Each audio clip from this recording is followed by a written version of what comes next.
All right, are you in? One of them left, one of them jumped in. All right, y'all. So look, today we're talking about another wonderful article on leadership and managing people.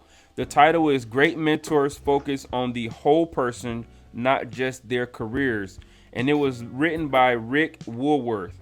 Um, if you want to find this article, you could probably go somewhere in the Harvard Business Review or your local library, possibly. Hey, who knows? Shout out to the libraries, man, still doing their things. Um, I don't know if I would still be able to function with the analog style as a library. I don't even have a library card. I need to get a library card, man. I've got a library about a block and a half away, and we just went in there for the first time a couple of weeks ago, and it's like, why don't we do this more? Yeah, it's they don't just have books in there now. Now they have DVDs, video games. They step in their game Yep. up, and then like in Yeah, they are. Germany, what was in Germany? They had the computer lab. Yep. Let's see. So let me see. David he got booted out. On my.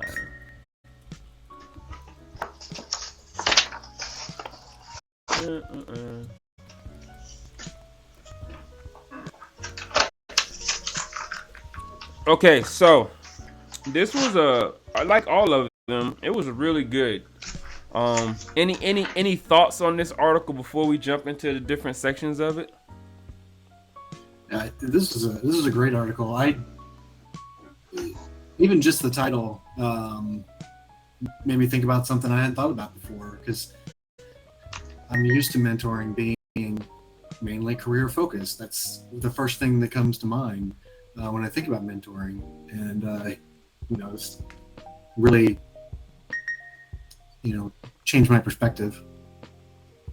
Yeah, I what you got, Matt? Before I jump in.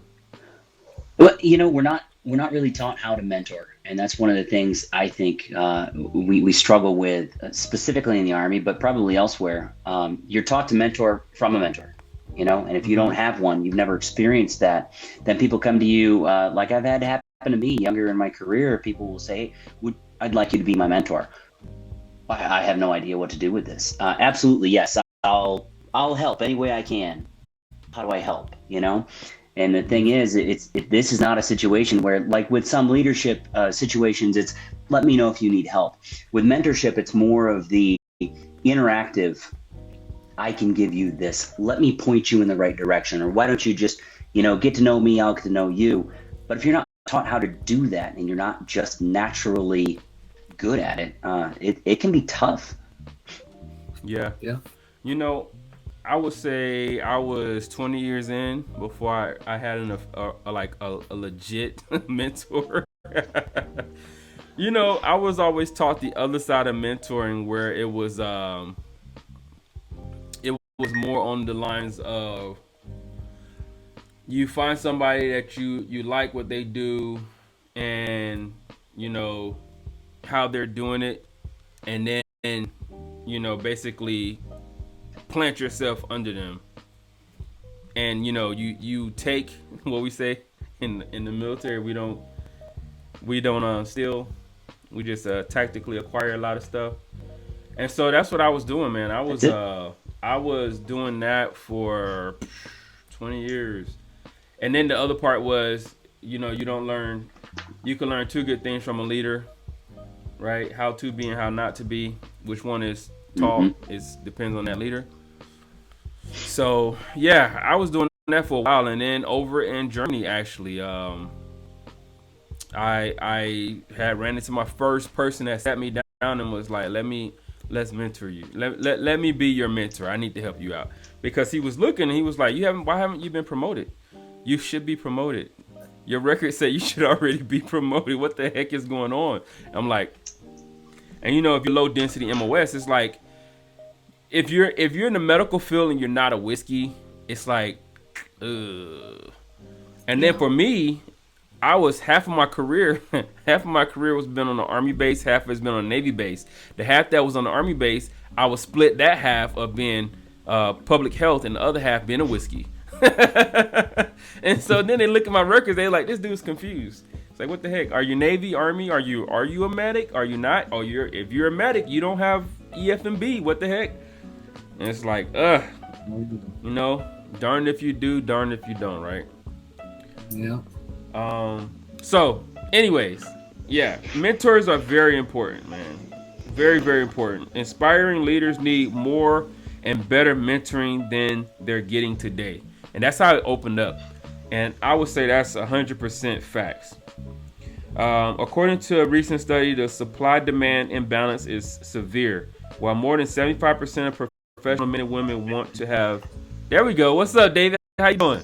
All right. Sorry for the snafu. It's all right, man. We was talking about mentors. So, I don't know. Did you get a chance to look at the article? Yes. Interesting article. So what was your first thoughts on the article on mentoring? My first thought was, right? You know, develop a relationship, right? Leadership is about genuine relationships, right? Our people understand when we are playing a role and when we are that role, right? Right. So, you know, connections could only happen when you have that authentic relationship develop, and that takes investment. So Yes. that's kind of my initial reaction. I think you just said exactly what a couple of us said without even being here. So Look at that. yeah, Truly. true leadership. That's what I'm talking about. And so I was reading, it said, according to a recent study, the supply and demand imbalance is severe. While more than 75% of professional men and women want to have a mentor, only 37% have one. What's more, most of the people currently acting as mentors aren't having as dramatic an impact as they could because they're because they're too narrowly focused on career advancement. And I've experienced that too. If you're a senior leader and you've never been mentored or never been taught how to mentor, how then can you be effective as a mentoring if you don't take that time to learn, right? What's important? I think we talked about this last week, right? How we can have a lot of tools, but if we don't know how to use and no one ever taught us how to utilize those tools in our toolbox, then you just got a bunch of tools. It's like my dad, go grab me the creeper, and I'm in there looking for something that looks like a creep. I'm like, what the heck?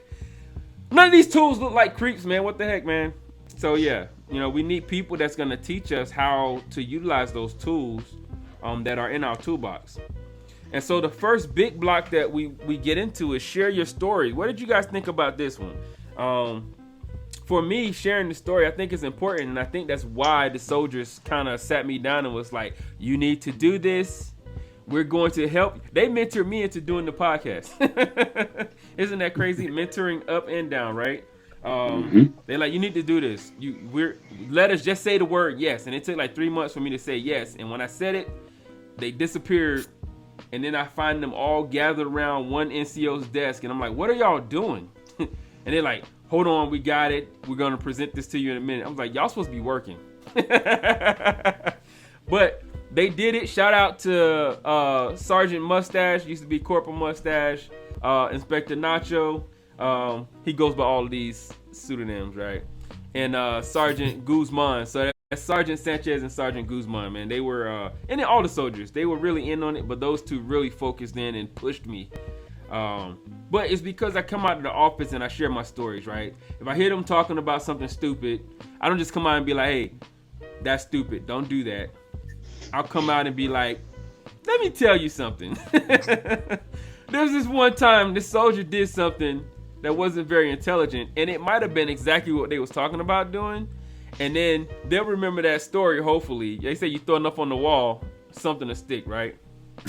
So that's what I thought about when I was reading that section. What about you guys? What do y'all have?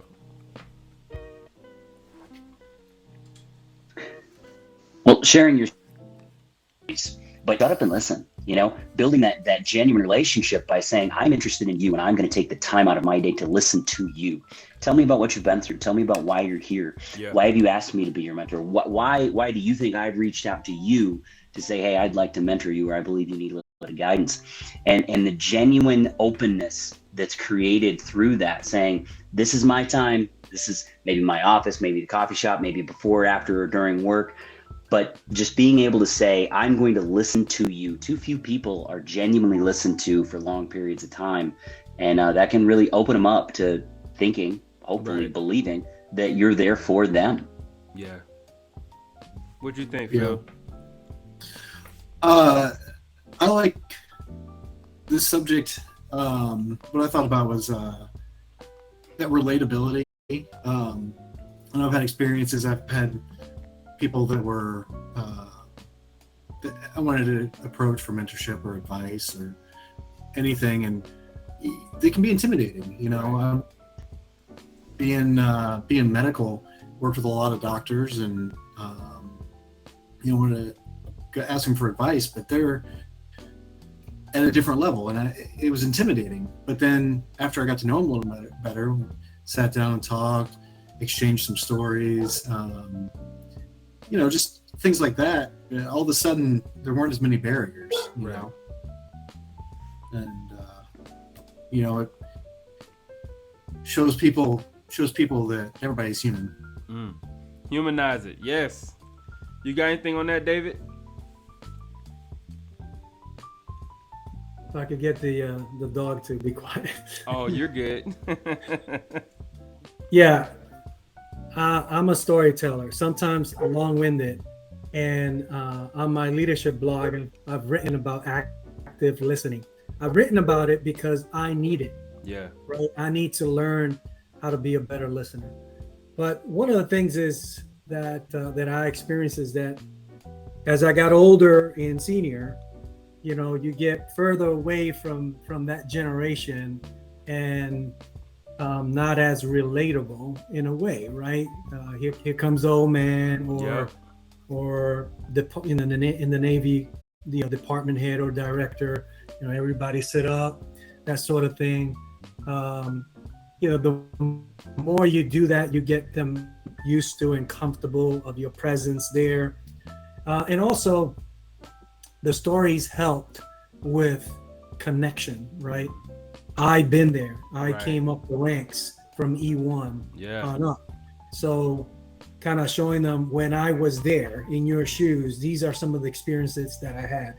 They were different, you know, several decades before, but you can connect a lot better because they respect you in a different way. You know, I've been there, right? So for NCOs and senior NCOs, it's a little bit intimidating as well, but it's obvious that they came up the ranks as well. Right. For me, those stories helped, right? Especially if I was leading linguists, right? Well, when I was a linguist flying on these type of missions, these are the things that kind of, you know, made it challenging for us. Yeah. And this is kind of what we did to kind of get around that. What are your types of things, you know, if it was job related, right? Yeah, that's good. That's But really finding good. those connections, right? The stories help with finding those connections. Mm-hmm. Absolutely.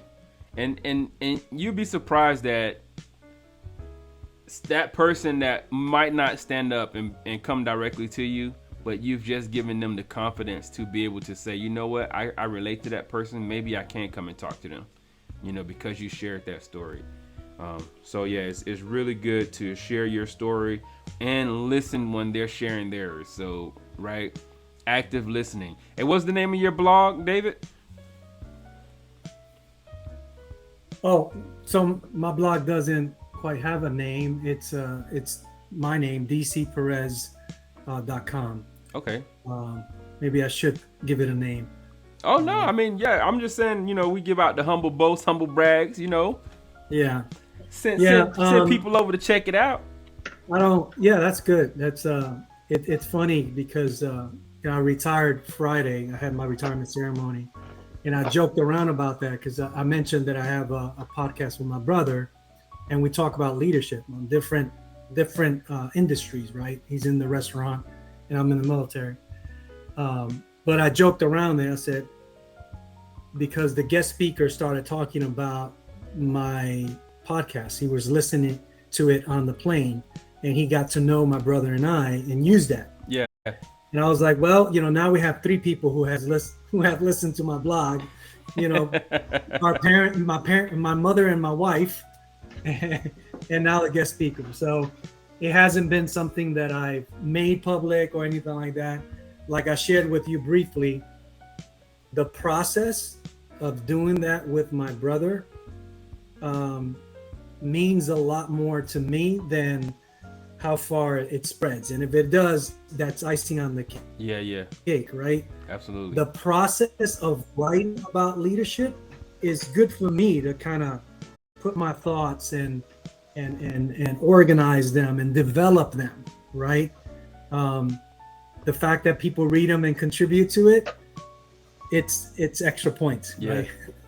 Yeah, that's good. That's like, I think it was in here, it was talking about sometimes all you have to do is have someone that's listening, or they're really good at making you feel like they're listening, right?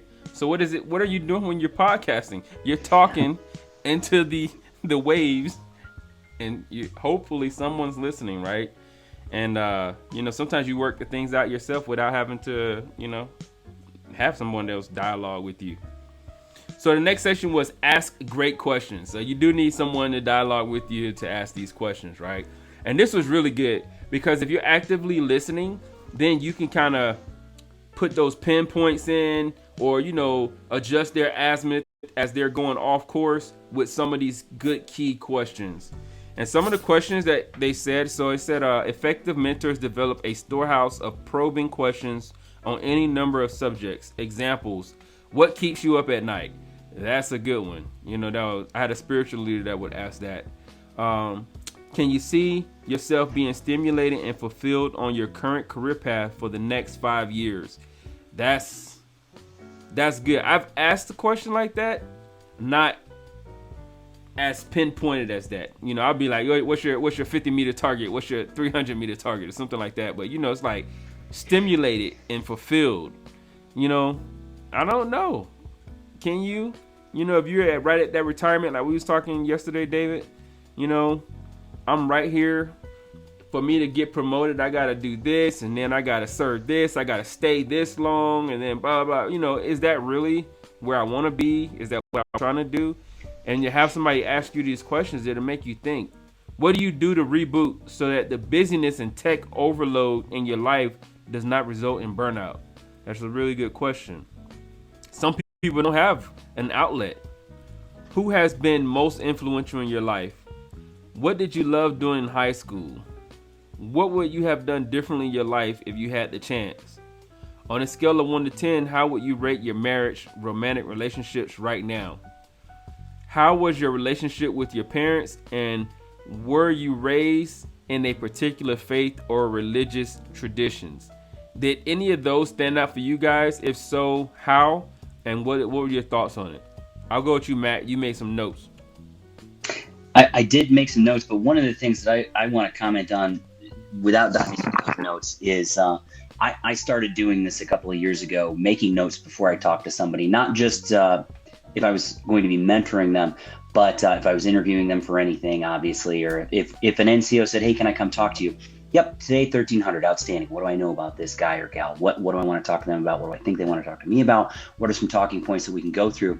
And one of the first things I learned is that phrase of a storehouse of questions. You need it because you're going to get, I don't know, I never thought about that. I'm not sure. And even the probing questions, the prompting questions, half of the ones you ask are going to be focused on where your brain is at, not where their brain is at. Right. And it can throw you off track, honestly. If you're the one that's supposed to be mentoring them, and the few questions you throw at them, they're like, I don't know. Well, I'm floundering here, and I'm supposed to help you, and obviously, I'm not really doing that right now. Yeah. I think, honestly, I would always want to bring it back to, if this is the first time or even one of the first times, they've got to be the ones to talk. You ask those questions to get them to continue talking about what it is that they need, and then ask questions to guide them in the direction that you know them to be headed towards. I think I might be diving a little too deep into something that comes up later in the article. But guiding through questions, I think, is a heck of a lot easier and more effective than guiding through statements. People are going to hear what you say their own way. I can make a statement right now, and all three of you are going to hear something completely different. Right. But if I ask a question, then we're going to have that conversation, and we're all going to get on the same page of, oh, this is what Phil's thinking, this is what Dave's thinking, this is what Marty's thinking, and then we can have that conversation. Yeah. But asking those questions without knowing where they're at, very difficult. Yeah. It was something that you said. I was all in your notes. It's I can't stress enough how much value is added to a conversation when you can make a pertinent or personal connection. Oh, that was with the stories. Sorry. I enlarged it into the wrong area. Sorry. On the what do you do to reboot? Some people have never considered this as an option. Some people don't know how to do this and what to do. Some people think they do this, but they actually don't. Some people feel extremely guilty or disloyal for doing this, and that is rebooting, getting out of the business and tech overload so that they don't burn out. That's crazy that people don't. I mean, it's true. It's facts, right? Some people think that they're not supposed to take a break. Where was it? Story was, he said during his second meeting with one of his mentees, Katie, she told me how unhappy she was working all hours on a top consultancy. I took a step back and asked her about upbringing. Within minutes, tears were rolling down her face as she realized her obsession with career success was in large part to gain the approval of an emotionally distant father. Isn't that crazy? Insane. So she's being driven by something that has nothing to do with work. It's seeking that, approval from Pops, who may have already been approved, but he's just not emotionally aware that she's seeking that, that acknowledgement of, yo, you're doing good already. Don't worry about that. What are you talking about? Be happy in your job. If you're not happy in what you're doing, find what you're happy at doing. And parents and, leaders, you got to make sure that you're managing your talent. We talked about that, right? I mean, if we have somebody who is absolutely they're dying in their job. I had a soldier who was on public health. We do animal care and food inspection, food safety, food defense. And this soldier was definitely not about that life. He wanted to kick in doors and drag people out their beds. And he told me consistently. And I was like, I'll get you as far as I can get you, brother. And I got him as far as I can get him. And he was like, let's go. We got to jump out of airplanes. I was like, pause. Pause. I picked my job for a reason. I love my job. Hey, I'm good. I'm going to take you as far as I can take you. And I met him downrange. And he rode up on me, fully bearded up. SF, rangered out, tab all over the place. To my, what's up, little man? I'm standing, I'm like, who is this? Oh, what's up? TJ, how you doing, man? Shout out to TJ, man. He's a sergeant major somewhere right now. But, he was not about the medical life. He needed to be out. He came in the Army to do that. And our thing is to not be like, well, just suck it up and drive on and you'll get used to it. No. If that person is like miserable in their jobs, okay, I need you to do the as best you can do the best you can do at this job until we can get these doors open to get you where you need to be at. That's leadership, and what happens? He was able to come and tell me that because my soldier beat him on the board and his NCO was not really there for him. So he comes to my house with my soldier like, Sergeant, can you train me? I can't train you to beat my soldier. He's like, are you crazy? I can't train you to beat my soldier. I train you alone with her. Okay, how about that? We'll do that. And he ended up going all the way, and that's how we opened up those doors, because he went all the way to Army. And he lost that Army, but he went and they asked him what he wanted to do, and he said he wanted to be SF, and that was how that went. Sorry about that. I went down a long rabbit hole, guys. Sharing stories. That's what we do, right? Okay, so the next big section was start with the end in mind. And I like this one too. He said, perhaps the most important question you can ask a mentee is, how do you personally define long-term success? What's y'all thoughts on this? You want to kick us off, Phil? I actually, this one really got me because I don't have a definition for that. That was something that, I've through my career, I've started getting better about looking at the long term. I kind of had a moment of clarity when the B7 list came out, and I was like, is this what I really want to do until I retire? And it wasn't. So that's why I'm in the program I'm in now. But, defining long-term success, I think it's different for everybody, and it can be a really difficult, nebulous thing that I don't think a lot of people really put any thought into. I know I really hadn't for a long time. Yeah. What do you think about it, David? Yeah, so this is something that I wrestled with a long time, and recently I wrote a roadmap for life. A roadmap, not the roadmap, right? Because everyone has their own. But I think, I experienced the same thing Phil experienced along the way. What I did was, I was always goal oriented, right? But I was confident enough. I didn't have to see the vision very clearly. Right? I just had to. I had to launch in a direction, in a positive direction. Yeah. And know that while I take that road, I'm gonna have to go around. It's gonna, the fog of war. There's gonna be things that will slow me down.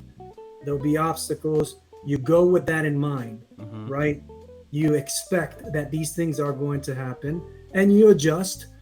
And that life, as you gain more, you reach more milestones, you gain more confidence, the vision begins to clear up, right? And then once you get to that hill, you're able to see a little bit further, to use Army terminology, right? Right. So a lot of times we try to see the end very clearly. I don't necessarily agree that a destination needs to be seen, right? I need to work on my education, let's say, right? I don't necessarily need to know exactly what. And so what happens is we freeze because we don't have it all figured out. Right. Life is going to teach us, right? Class after class, an instructor, a teacher, a mentor is going to come along the way.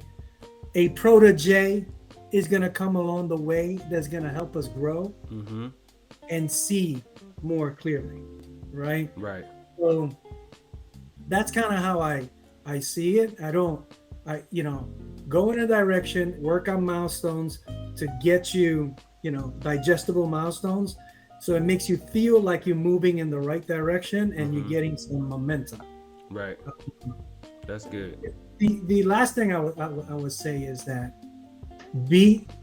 make the foundation your values. Those gonna change as we go through life. Right. Right. What are you focusing on your values, so that when people like Phil have that epiphany. Wait a minute, I've been chasing cheese this whole time.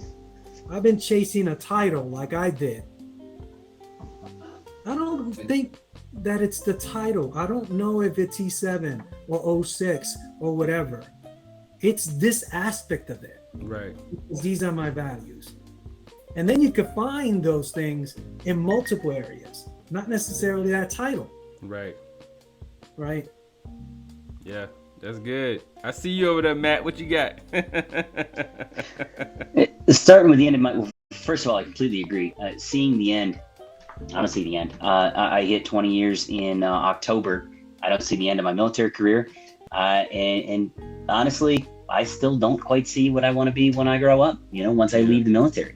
I know the general direction that I'm going in now. I know the things that I'm interested in because I've gone and done many different things. I've talked with a bunch of different people. I have multiple mentors that try and push me into areas that I'm not necessarily the most comfortable with, but where I'm going to grow and either flourish or grow and learn that that's not for me. I think that's one thing that we need to do as mentors, as leaders, not only asking all of those questions to say, how do I get to know you, but offering all of those other things, and maybe a little bit more than just offering. One thing that senior leaders do in the Army is push their soldiers into positions that are a little bit outside of their comfort zone, sometimes a lot outside of their comfort zone. Right. Without that friction, without that need to grow and be something else, you're not going to learn. You're not going to know. It's our goal in life, built in, to find a comfort zone and stay there. Where am I safe? Where am I happy? But safe and happy don't always equate to successful and fulfilled. And I'm not trying to tie a money number or a rank or grade or position to successful and fulfilled, but sitting comfortably on my couch playing video games, yeah, sure, safe and comfortable. Yeah. But it's not going to college. It's not finishing what I'm setting as my goal right now. It's not fulfilling me as an individual. It's wasting some time, which we've got to do every once in a while, to do that reset, whatever it might be. Yeah. But again, I think it goes back to creating the opportunities for the individuals that we're mentoring so that you can find out at very least what direction their end may be in. Right. Because like you were saying, Marty, you've got this guy who doesn't want the end that he's pointed at right now. So what do? Do you force him into that mold? Do you say, no, you are a cog in this machine and you're going to do it? Right. Well, we're all cogs in the machine that is the Army. That's absolutely true. But we fit somewhere. Right. We either grow to fit where we are, or we can move somewhere else and still be perfectly effective. More so than if we're just left and told, here, this is your end. With that end in mind, but also be open-minded about it. Have those conversations. You're not just growing someone in your image the way you want them to be, the way the Army wants them to be. Mm-hmm. You're mentoring them to grow themselves into the best that they can be. Yeah. Matt, I think. Go ahead. Sorry. Matt hit on something that I think is really important. Of course, for us, a lot of our leadership focus is on the military. I've been in for a long time. But I think the military kind of does a terrible job with teaching leaders and teaching juniors to look at the end. We're so focused on stay in the military, re-enlist, you need to move up the ranks, up or out, things like that. And something that I started doing with more of my soldiers is talking about their goals outside of the military, because there's nothing wrong with getting out of the Army. Right. There's nothing wrong with doing 4 years, using that to go to college and doing something else. You can still take a lot away from it. And I think the military in general, their promotion and retention pathways kind of do a disservice to people that aren't necessarily meant to or want to do a full career. Yeah. You hit, Phil, it's unfortunate, but it's true what you're saying. And to tie it into this, hey, what's going on, Jill Junkie? I forgot to pay my bills, man. Shout out to the Jill Junkie where they add style to your smile, $5 at a time. What's going on, Jill Junkie? Thanks for coming in. And Jill Junkie is the boss, y'all. That's the wife. Yeah. But anyway, so how many senior leaders do we know that get out and they become part of that 22? Or what is it now? 13, they said it was. They become part of that number because all they knew was military. And you know how many times we have people, you got sergeants majors that are going through the TAP process. You got colonels that are going through this transition process, and all they've known is the suit, the green suit, and missions and all these different things, and they're getting ready to get out, and now they don't know what they're gonna do. It's like, what am I gonna do? You know, I've always had this, 6-month plan. I've always had this, I knew where I was gonna be doing. We were ramping up for deployment. We're training, we deploy, we redeploy, we train up our stuff, and then we start ramping back up for deployment, right? You knew what was gonna happen. And then you get out and you got all this idle time because you never took the time to think about life afterwards. And some of them, they didn't do the financial planning for it. Some of them, they didn't do, they grinded so hard, they didn't take care of the civilian side of it. Some of them didn't take care of the family side of it. So now their kids and everybody is grown. You gave Army 150% of yourself, but you never gave family any of yourself. And so now they've grown up and gone on doing their stuff. And now you don't have anybody that's standing back. And, that's part of that looking forward. And what do you want your legacy to be, right? What do you want to leave behind? And I like there was an article, Urgent versus Important. Is that the name of that article? I think it's flipped, Important versus Urgent, but yeah. But it was a Air Force colonel, I think, right? Who was talking about he missed this very important, battle exercise prep for his daughter's graduation. And they was like, it's highly recommended that you go to this thing. It's like, well, I'm not gonna miss my daughter's graduation or whatever it was. It was important, but it's important enough for me to send somebody that I trust to get that information for me. I can't send somebody to get, this only happens once, right? The birth of a child, the graduations. And then you look back in these key moments. I was reading a sign that said, create memories, create experiences. These things are the things that if I can go back, I would not focus so much on these gifts of material things, but I would focus more on like capturing the pictures of my kids, of us doing things, the memories versus the toys that we bought and they left it at the lake the day they opened it up. No one remembers that but me because I bought it. They're like, oh, what toy are you talking about? Yeah, I know exactly. It was the one you wanted and left out at the lake because it wasn't that important anyway. But anyways, yeah. So that's the part of starting at the end, to figure out like, what is it that you want? What do you want? Like for me, my goal was to pass my father's rank, to finish what he couldn't finish because he got promoted to E8 and never got the pin on, in military MI. He was military intelligence because he lost the battle with. Well, I would say he lost, but he finished his battle with cancer. I say that right.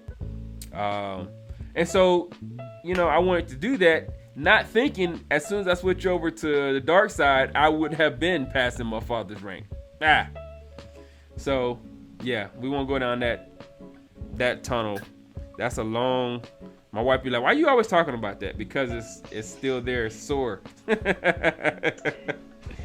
right, start with the end in mind. So the next section was teach them how to fish, and this is biblical right here, man. I mean, it's biblical. It's natural. In all aspects, I mean, it just makes sense. If I teach you how to do something, then you don't have to come to me to feed yourself anymore, right? I'm teaching you the process of going out and supplying your basic necessities for yourself. That's what I got out of it. So it says, my most valuable mentor over a 25-year period was Bob Buford, a successful cable television entrepreneur in Dallas. He was a master in insightful inquiry and sparing advice. At one stage in my career, I was struggling with a difficult boss. Have we not all been there? I've been there. And I was hoping Bob would tell me what to do. Instead, he asked me a series of questions that enabled me to identify the real issue and come up with a course of action on my own. You just needed to talk out your confusion, he told me as we finished up our meeting. Isn't that good? Have you guys ever experienced that? Had somebody come to you and then you listen to them and you be like, I'm gonna let you finish talking, and then they figured it out before you could even give them the information? Yeah? You want to share, Matt? Well, I mean, honestly, it comes down to asking the right questions and listening and pushing sort of in that right direction. But therapists aren't taught the answer to every single question. that you don't go into that job to solve everybody's problems. Right. You go into that job, as we do, because honestly, that's a big part of mentoring and leadership sometimes, is being that therapist, to figure out what your problem is so that we can help you figure out what your problem is. Asking the right questions, pushing them maybe a little bit in the right direction, and getting them to say what it is that they're saying in a way that they understand it. Because sometimes we say, well, this is my problem. Okay, well, that's what you're experiencing right now, but why don't you talk about the whole thing? Why don't you tell me from start to finish? Why don't you focus in on that right there? You're getting them to do just that, come to their own conclusions. Yeah, that's good. It's almost like medical, right? Sometimes that we focus on what the receptor, what we feeling, instead of what was the initial issue, which is now causing all of the other, nerve endings. Hey, okay, you didn't want to fix the back. Now we're going to the hip, the leg, the knee, the foot. What to say? My hip bone's connected to my. If you would have took care of the initial issue, you wouldn't have all these random outlier problems, right? But now you gotta figure it out. You gotta talk them through it. Be like, all right, so your real problem is this right here. What you think, Dave?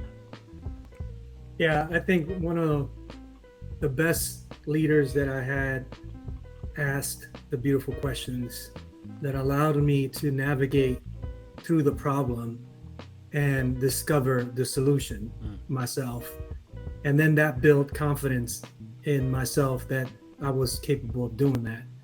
But they need to see beyond you, right? They need to see the potential in you in order to have the confidence that you could bring this, the solution yourself, talking through it. But again, it's really figuring out the right questions, having patience, because you sort of want to tell them. Right. The other thing I would say is Bob Buford inspired me tremendously in his book called Halftime. Halftime? Yeah, he wrote a book called Halftime. Okay. And it's interesting because I can't speak for you, but maybe I'm at halftime at 50. He was around that time, and he was a very successful businessman that took over his mother, his family business, and then became a multimillionaire.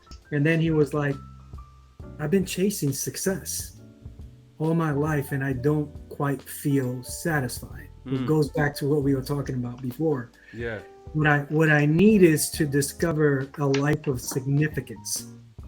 And so he redesigned his life. Yeah. Right. To create that significance. And that led to success in a different way, but also monetarily as well. Right. He didn't even have to try. He was just like created significance in his life and in the life of others. And that became very successful financially as well. But 2 years ago, I read that book. My boss and mentor recommended it, and that's how I decided to become a health coach. When I was in the Pentagon and had 2 years left, and I'm like, I really get a lot of satisfaction at helping others become healthy and fit and feel good. You can't, it goes back, I think Matt or someone else would mention it before. You can't give to your NCOs, your soldiers, sailors, airmen. You can't give to your family. You can't optimize your mission if self is not optimized, right? So I think it came up in the reboot. If you're not good here and here, right? You can't give, you can't lead, you can't motivate, you can't focus. Right. So I've always flipped it. It's not about your sailors, your shipmate, your family. It's about you. Invest in you so that you could give to others optimally. That's good. QD Boss jumped in. She said, hey, Tay, I'm jumping in, but a lot of people relate money to success or happiness, which is not true. And then she said she agreed, Dave. She agreed with what you're saying. Appreciate you jumping in, QD Boss. What you got, Phil? I mean, I can't really add much to what David said. That was Good, right? The main thing I took away from this is something that I had to learn a long time ago. I know myself and a lot of other people, I know Matt's like this too. We like to fix things. There's a problem, we fix it. And, it's really important to teach, let people fix the problem, work through the problem themselves, like what David was saying. And, sometimes, we love to fix things and get stuff done, but taking that time to teach instead of fixing it ourselves, I think builds the next generation. Yeah. And just a side note on fixing it, I think that men have this issue. Males, it's built into us. and my wife would agree with you. Yeah. And so when our significant others, our spouses come to us with an issue they just want to share with us, and we're listening to fix the problem, we got to remind ourselves that, hey, look, you know what? I have to ask, okay, am I listening to fix, or am I just, being an active listening to get it off your chest? Because it does matter, right? If I'm listening just to listen, I could stay in my nothing box and listen. Right? I fail at that every day. Work in progress. Hey, that's why we do these type of things, right? Because it's not, if you're out there in TV land and you thinking that you're the only person that goes through this, you're not. This is something that happens a million times a day, a million times that over, right? All over. In different, no matter what language you're speaking, no matter what area of the world you're in, you are experiencing this same thing, and it's something that we just have to learn. And it's better when you can link up with people and share and learn from each other. Like, okay, you know what? That makes sense. Cutie Boss says, "Oh yes, I'm a fixer, and it's hard to see someone struggling and not help. I need to work on that." Yes. I want to jump in there. So one of the hardest things that I have had to go through development-wise, as a platoon sergeant, it was very much I am involved in helping fix this. Detachment sergeant, I was really involved. With the Romeos and Tangos over there in Germany. I'm going to help you. We're going to get to the end of this. As a first sergeant, it was a lot more of a tell me the problems. Now let me help develop you so that you can solve them with my platoon sergeants, right? Working directly with them, but getting them also to try and let other people solve their own problems. I received what I mistook at first, but ended up being a great compliment for me about 6 or 8 months ago. We had, command climate surveys, everybody loves them. But one of the comments was, allows NCOs to solve their own problems. One of the hardest things I had to do was rein myself back in. Hey, let's talk about this. I know that there's an issue, and then bring in the other person or some of the other people from the whatever the issue might be.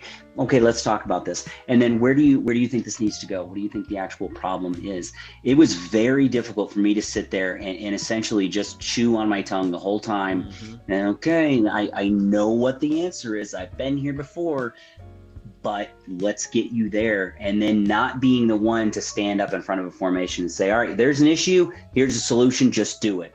It's easy to do that. It honestly is, but it doesn't develop people. Right. And taking that as a compliment, I think also is something that shows a little bit more development in myself, but God knows I've still got a long way to go, especially with my wife, because I am definitely on board with this is a problem you're telling me about. No, I'm actively fixing it right now. She's like, stop, listen. What's the thing that they had was like, I'm having this very bad headache. I know what it is. It's that nail that's stuck in your head. He's like, forget the nail. I'm trying to tell you. It's like, it's a nail in your head. That's what's causing the problem. I just want to share this information with you. You're not listening. It's like, we can't get past that nail that's standing right there. Because that is such a great visual of what you just said. You know exactly what it is and you want to fix it, but you cannot pull that nail out. Well, you shouldn't until you get somebody to do that the right patch, right? But y'all medics, y'all allowed to do it. Okay. Next section is unpack your mentee's toolbox. Now, sometimes they got tools, they don't even realize they have them. I believe that this is called, what's our magic word? Talent management. Talent management. A valuable area to explore is your mentee's innate gifts, aptitudes, personality characteristics, and passions. There's some tools that we can utilize to help them find out what they are. Anybody know any of those tools? They mentioned some of them. The Strengths Finder, Myers-Briggs, the Enneagram, I forget how to say that, Personality Assessment, and Johnson's O'Connor's Aptitude Test. There's a couple more. You guys think of any more of those ones that you could utilize to help your people? We do one. It's your signature strengths. What's that thing that we do every year? Should be doing anyway. Start with a G. It was on AKO, but AKO don't exist anymore. So. Yep. But you guys know what I'm talking about. GAF. Yes. Yep. That thing. Yes.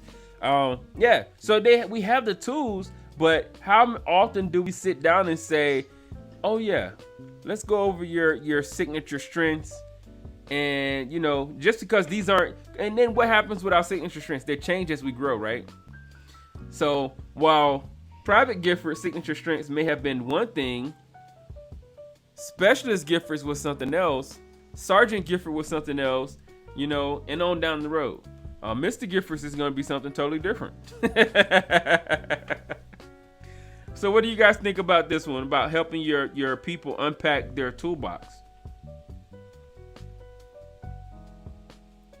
We got a note over here on the side. It said, watching someone deny their own gifts because their chosen hero doesn't display those traits is tragic. Probably why we end up being so wildly different in middle age. Either burnout from trying to be someone we're not for too long, or finally accepting ourselves for who we are and all of our weird and unique glory. Courtesy of old Matt. I was just having that conversation with someone, at the ball, as a matter of fact. Yeah. And it was, I've found pleasure in totally different things now that I never would have when I was younger, because I had that guilt of have to be working, wired in, this, that, and the other. And my father, basically, in my opinion, at the time when I turned 30 or somewhere around there, turned into a really weird guy. So he, very serious individual, very professional individual. He's a truck driver, owns his own business, dispatching and owner-operated driver.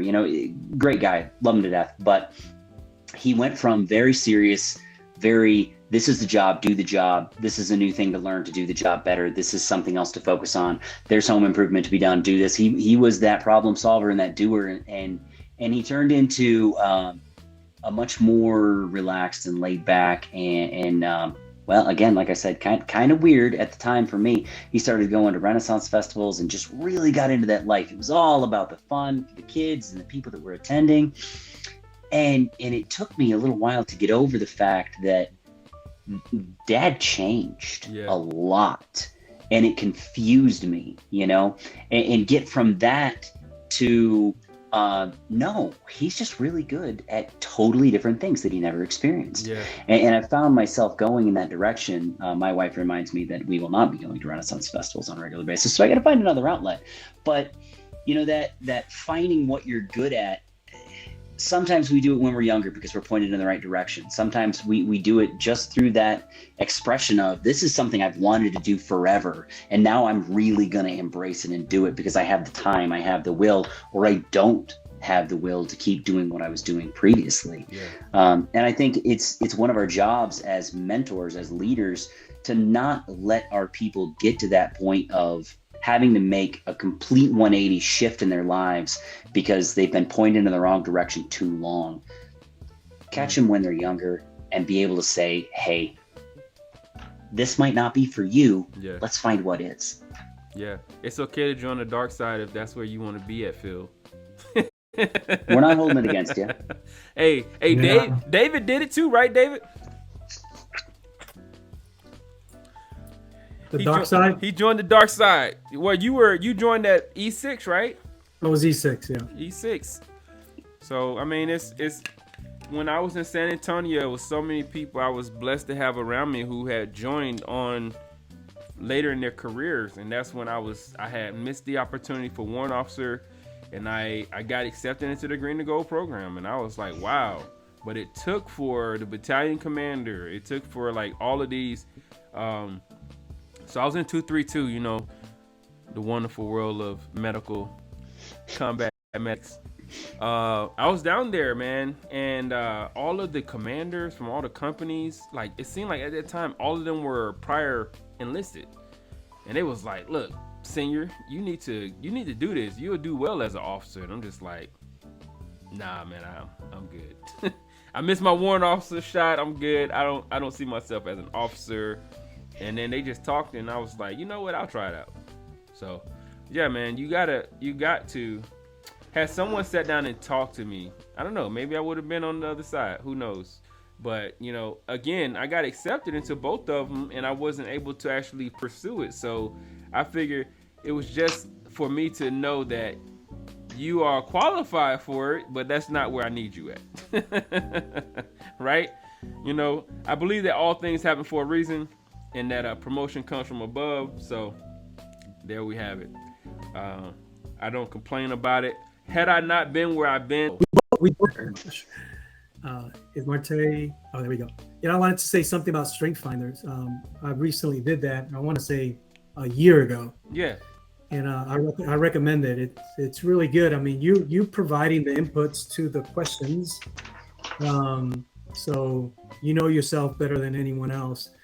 I think it's useful for those that are transitioning to the civilian world, because you can develop your resume, your LinkedIn, your interview answers to be, you know, authentically match who you are. You know, those strengths, right? It's a good book, and it comes with an online. You can get reports, and it's very helpful. and that was the Strength Finders. Yeah, it's a book, but it comes with that assessment that you can do online, and then you could print that out.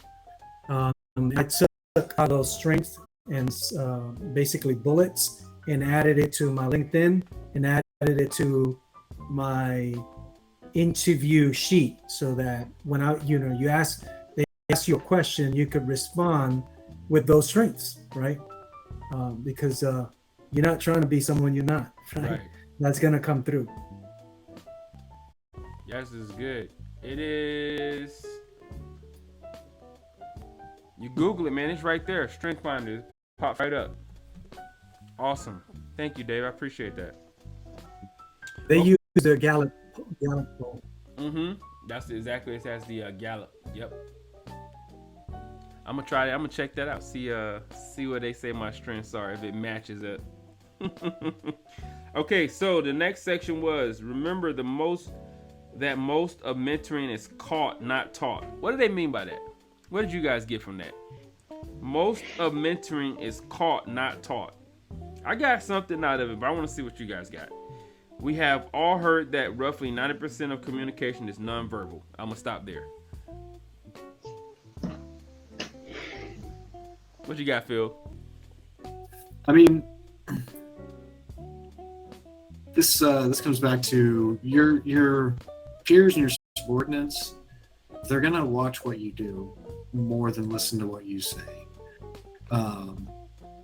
You know, if you're doing the right thing, or if you're successful and positive, that's going to draw people in. But if you're skating around doing the wrong thing, taking shortcuts, they're going to see that, and they're either going to do the same thing that you're doing, and it's going to be terrible for the organization, or they're going to do that. You're going to be that leader that they learn what not to do from you. Yep. And actually, a good example was many years ago when I first met Matt. We were working at the hospital, and I learned more from watching how he operated running a clinic than I did from my more direct supervisor. Not direct, but one level up. How they didn't run a clinic. So when it came to be my turn, I didn't follow everything Matt did because he is a lot more organized than I am. But he didn't have to tell me what I needed to do. I just watched what he did. Right. And I was like, oh, that really seems to work. People really respond to that, or that, and yeah. Yeah, that's good. Anybody else? You guys want to share what y'all thoughts on that